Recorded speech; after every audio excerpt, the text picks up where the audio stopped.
research indicates that 1 out of every $7 spent on the most costly medical conditions in our country can be attributed to ageism. We're talking $33 billion. That's highly costly. So aging refers to the changes that happen to us as a result of the passage of time. Age-related changes, the wrinkles, the gray hair, the changes in reaction time do not lead inevitably to disease. There's a risk relationship. Ageism refers to assumptions made about people based on how old they are. And ageism has been shown to have significant negative impacts on older adults in a variety of areas. Due to the COVID-19 pandemic, Kansas State University, South Dakota State University, and North Dakota State University held their annual extension conferences virtually the week of October 26th. One session focused on implicit bias and the consequences of ageism. On today's Sound Living, addressing ageism. Sound Living is a weekly public affairs program produced by Research and Extension at Kansas State University. I'm Jeff Wichman. K-State Research and Extension Adult Development and Aging Specialist Aaron Yelland, South Dakota State Extension Gerontology Field Specialist Lacey Brown, and North Dakota State Extension Gerontology Specialist Jane Strawman led a session entitled Facts on Aging and Ageism, Preparing Extension to Better Serve Older Adults. Strawman says that aging, in its simplest form, is changes that happen to us as a result of time. So guess what? We are all aging. Some examples of aging can be obvious, gray hair, wrinkles, maybe some changes in our reaction time. But it's important to note that medical conditions like diabetes, heart disease, and dementia are not the result of aging. Medical conditions can often be traced to a specific cause, such as a pathogen, maybe internal dysfunction or accident or injury. However, age can increase our risk of developing medical conditions or disability. For example, the number one risk factor for developing dementia is age. The likelihood of developing Alzheimer's disease doubles every 5 years after the age of 65. So there is not a clear direct relationship. So let's look at what aging well means. You might think aging well is an oxymoron and that aging is only associated with loss, decline, and approaching death. But studies have shown what aging well is and how it can be achieved. The majority of older people without brain disease maintain a sense of modest well-being until the very final months before they die. Not only are the old less depressed than the general population, the majority of older adults suffer very little incapacitating illness until the very final one that causes their death. So no, aging well is not an oxymoron. There's not a single definition for aging well. That's kind of elusive, like the things like happiness and love. So for you to define your own definition of aging well is very individualized, and it is fluid. It changes as we change and our circumstances change. So why do we have this increased attention to aging? Well, aging is a relatively new phenomenon. People born a century ago didn't live very long. So increase in human lifespan, and then we have an aging population. We've all heard about the aging of the baby boomers. So people are living longer. We have an increasing aging population. So what are the barriers to aging well? Attitudes and stereotypes, and we're going to be talking a lot more about this. Health changes, acute or chronic, financial deficits. There could be physical and mental decline and changes in an environment. And then older adults do experience lots of losses, whether it's their independence, health, income, maybe spouse, partner. So how we respond to these challenges and changes really can impact how well we age. Unfortunately, there are many common stereotypes associated with aging. These stereotypes are called ageism, which is defined as the assumption that age predicts individual traits. For example, is an older person grumpy just because they're old, or have they always been grumpy their entire life? Ageism can have serious consequences for older adults.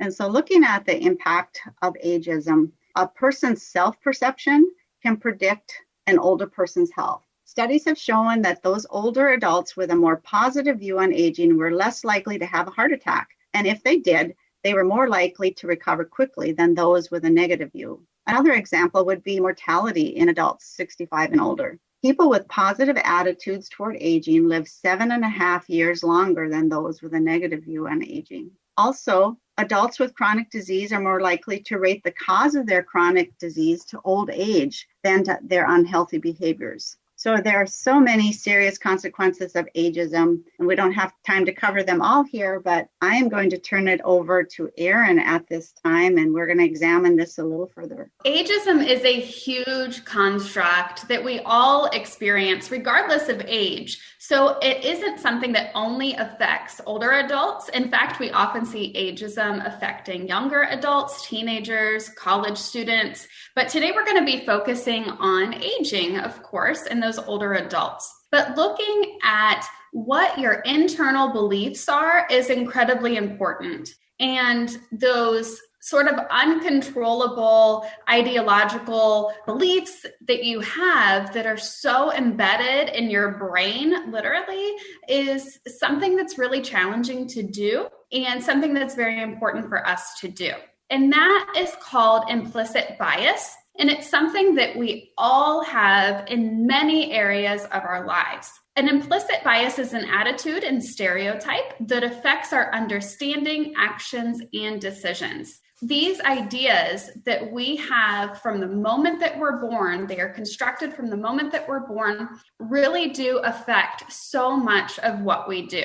Our understanding, how we perceive the world, and the actions and the decisions that we make. They are unconscious and we do not realize that it's happening. And they result from life experience. Your culture contributes to that implicit bias. And we certainly know that media definitely contributes to those implicit biases. If you're looking at the media in general and how it portrays older adults, oftentimes it is not in a positive light. We may see them as incapable or incompetent. Every man has erectile dysfunction, according to Viagra commercials. There's so many things that the media is telling us that, in fact, aren't true. And it really distorts our implicit bias in our perception of older adults. One thing that's really interesting to consider, though, is that your implicit bias doesn't necessarily align with your declared beliefs or what you explicitly endorse. And so it's important to be cognizant that even though you have these implicit biases, they don't always align with your actions. And it's incredibly important that if you have an implicit bias that you're not comfortable with, that you're making steps to make sure that your outward actions do align with your personal beliefs. And that leads directly into the point that implicit biases can be unlearned, and you can take purposeful steps to address your implicit biases. So how to de-bias is an ongoing field of study. And so we're constantly learning more about how we can de-bias ourselves when those implicit biases are so strongly embedded in our brains and in our lives. The other thing is to identify your risk areas. Maybe it's in regard to age, as we're discussing today, but maybe it's in regard to race or transgender individuals or even the presidents. And there's several different strategies that you can employ to work on doing this. And the first is to see people as individuals. One method that is sometimes used in the hiring process is blinding yourself from the individual. And I think this is something that we can certainly consider how this concept can be used in other areas of our life. But specifically, when you're looking at a person's resume, have the administrative assistant or whoever is managing the incoming applications take the person's name off so that you are unable to see their name and perhaps guess what race, ethnicity, what their cultural background is, if their name is reflective of that. So really see people as individuals and blind yourself from those different characteristics that we may have implicit biases toward. The next is to work at it, to change your response and reflect. So we're constantly being mindful of our implicit biases and how we want those outward responses and reactions to be to different individuals. And then once you have an interaction with someone, really step back and reflect on that interaction. So as an extension professional, if you're working with an older audience, one of the big things that we see is infantilization of older adults. And this means that we treat older adults like children and that we use words like honey, sweetie. We say that older adult couples are super cute. And we also say that about our children, right? So these are things that we want to be mindful of and make sure that we're treating older adults as adults themselves. So after you work with an older adult audience, take a step back and reflect. How did you interact with that population? Another idea is to take a walk in someone else's shoes. And of course, we try to do this in many areas of our life. But think about what it would be like to be an older adult who is stereotyped, and think about how that would make you feel and what you can do to make sure that you're limiting that in your own behaviors and actions. And the last one is to purposefully increase your exposure to individuals or groups of people who you may have an implicit bias toward, and try to get into that uncomfortable zone. So if you have an implicit bias and you prefer youth, try getting more involved with older adults and having conversations with them and getting in those settings. But I just want to encourage you to think about how you can improve and identify those risk areas that are concerning to you, and then take some of these steps to be more aware and mindful of your biases. And I will go ahead and pass it off to Lisi. Thank you, Erin and Jane, for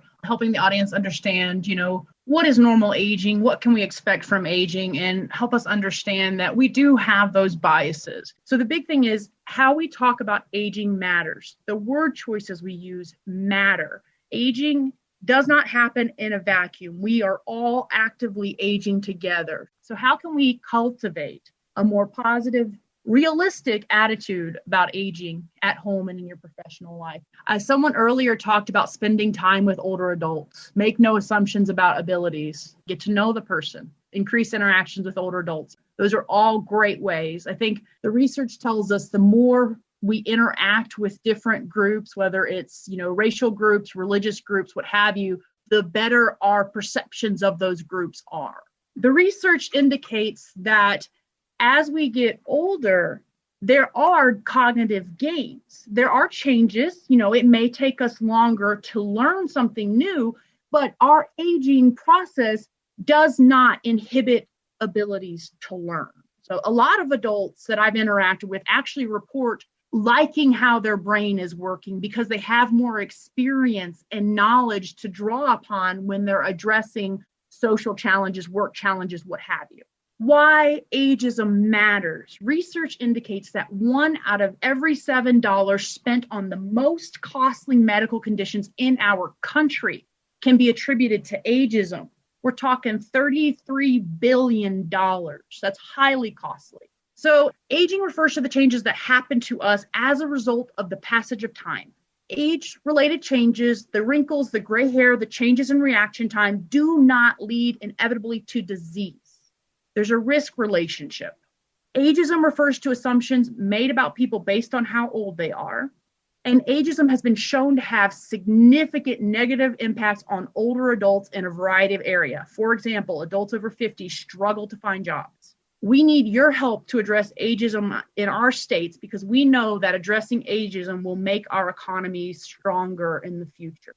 That's South Dakota State Extension Gerontology Field Specialist Lisi Brown, along with North Dakota State Extension Gerontology Specialist Jane Strawman and K-State Research and Extension Adult Development and Aging Specialist Erin Yelland.